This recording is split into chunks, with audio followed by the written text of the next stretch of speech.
Welcome to 3D Amazon FBA. Today we're going to talk about what do? You're wanting to start an Amazon business and you don't have very much money and you're just really concerned about getting started. Because we've all kind of been there where you're kind of analyzing everything, you're wanting to check it out, you're curious, but you're like, I only got like $200 in the bank. I don't want to blow my $200 and lose my money, and etc.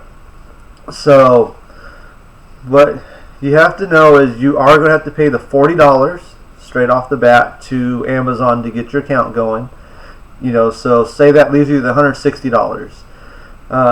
When you're buying a product, that's really not a whole lot of money, but your goal needs to be to go out there, get product in. You're not going to make any money sitting there with $200.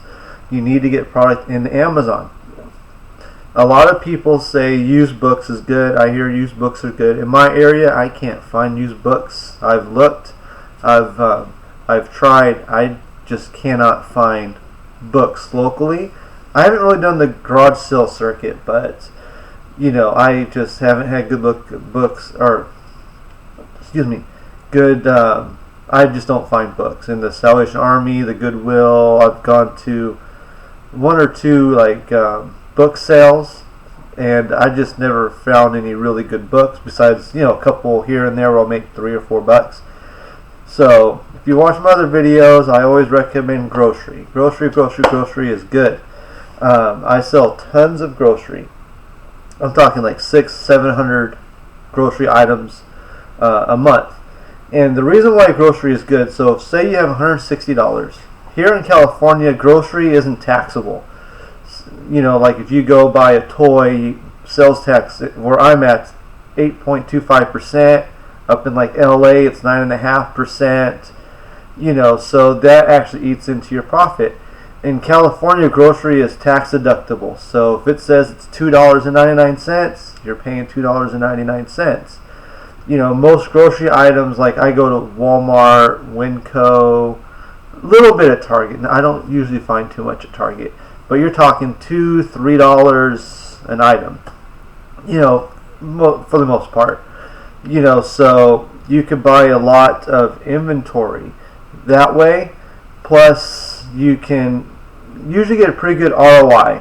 So I usually get about 70-80% ROI. So that's like for every dollar I spend, I get 70-80 cents back, basically. So let me see if I've got many examples. I've been on a tear just buying tons of toys, getting ready for Christmas. I was actually going to do some shopping for grocery after I make this video. So here's an example of something I found at the dollar store yesterday. It cost $3.99, and again, it's tax-free. So this is actually more expensive than most grocery items I purchase. So let's go ahead and scan this. Okay, so it's a 56,000 rank, so it's going to sell probably 2 a day, roughly, on Amazon. So let's see what my profit's going to be. My profit's going to be $2.49 on this. So I'm competing with 6 other sellers. So say I'll sell one every other day, just to make it easy. So you're looking at making $30 a month just selling this one item. It's not much, but if you can just get, say, like 30 SKUs that you're selling, 1 or 2 a day, making $2 or $3, then you're making like $50 profit a day just selling grocery. There was it was a bundle. Bundles are good too for like hot sauce and stuff.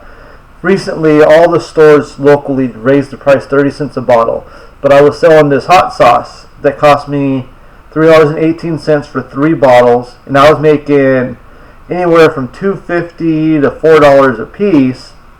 The prices were fluctuating like crazy, but it was always in that range. And I was selling anywhere from 8 to 15 bundles a day.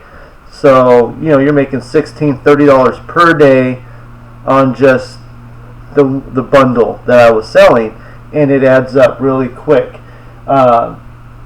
I've sold cereal. Like last year, their Sour Patch Kids cereal sounds disgusting. I swear I wouldn't try that at all.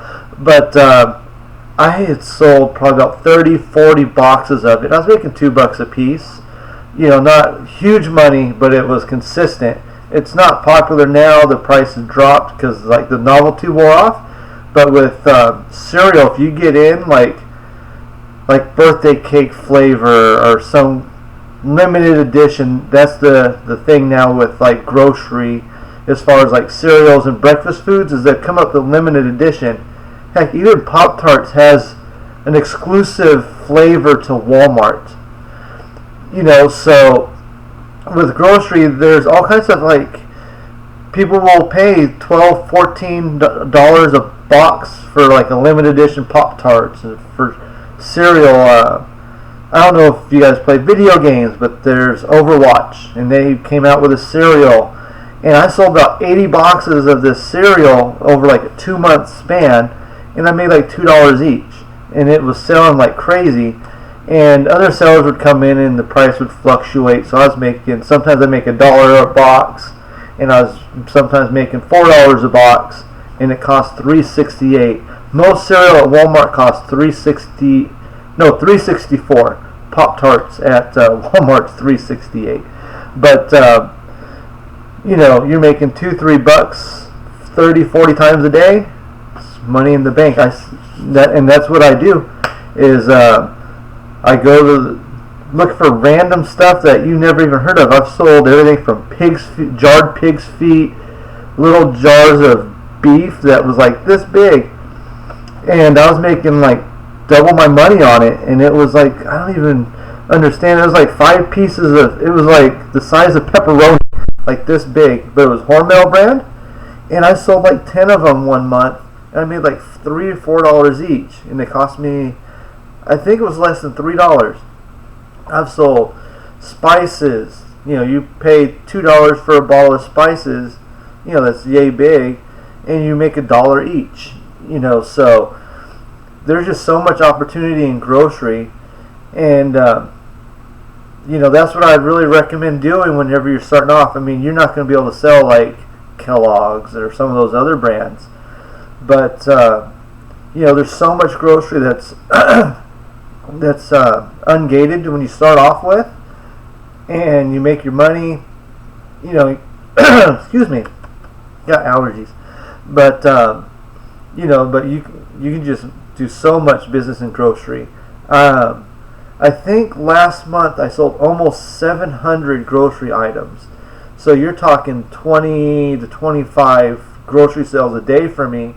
So that's like $50 profit if I average $2 to $3. And if you can get like the right flavors or something that's limited time only or whatever, you can make double your money on some stuff. It's really odd. I couldn't believe some of the stuff. I've sold jars of pickles for $15. It cost me $2.74 at Winco, I think it was. But who in the heck would pay $15 for a bottle of pickles? But I've sold it many times, and it's one of my replenishable items.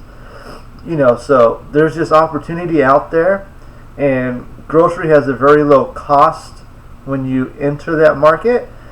Because some toys you'll spend $8, $10, and your $160 is up when you get 16 items. If you have like that $160 from the example earlier, when in grocery you can pull 70, 80 items, easy. So that's my recommendation. Is if you're low on funds, you want to get started, you want to make your sales, you want to get your first sale. Nothing's more exciting than your first sale, and you just want to start learning the process, and you want to start making a little bit of money. I recommend grocery. So if you guys have any tips for the other viewers or whatever, go ahead and leave a comment down below. I've just started a Facebook group last week. I'm going to post like bolos, and I'm going to post my videos there. And if you guys need any help or have any questions, I'll always make sure I get on there and answer. My phone's always next to me. See, my phone's always within arm's reach of me, and I answer all questions and whatever. So if you guys can like and subscribe to my channel, I'd really appreciate it. Thanks for watching.